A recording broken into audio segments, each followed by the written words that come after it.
for those of you who are, starting out here, and that's on the micro. So it's, a relatively expensive, contract. But what one can do, of course, and this is what I was talking about in terms of the flexibility, is if you utilize this front line at the body versus the bottom of that wick here, and I'll just spread that out just a little more here so we can see it better. If you use that, okay, then you can structure the trade, okay, with your front line here, okay, at let's say 100, what is that, 1436.4. And so once you put that up, you can see that basically what we've done is we've shaved off 160. That's approximately, we've shaved off about $50 of risk there. So this becomes a $110 trade versus a 160. Okay. And of course, as we know, there's no free lunch.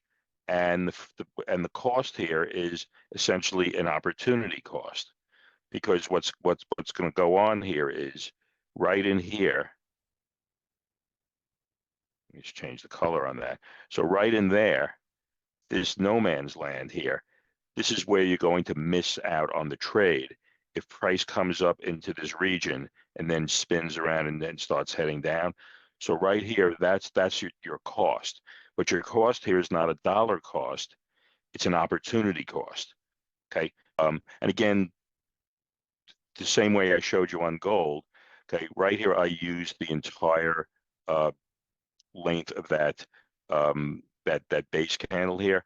But you're free, of course, particularly when you're first starting out, you can kind of limit your risk here. So this is an $80 trade on one contract. But let's just say if your initial trade plan, once you've paper traded and you've done a few small trades, if you want to, let's say, go, okay, my risk profile is $50, not 80, fine, you can do that. May not do it at full speed.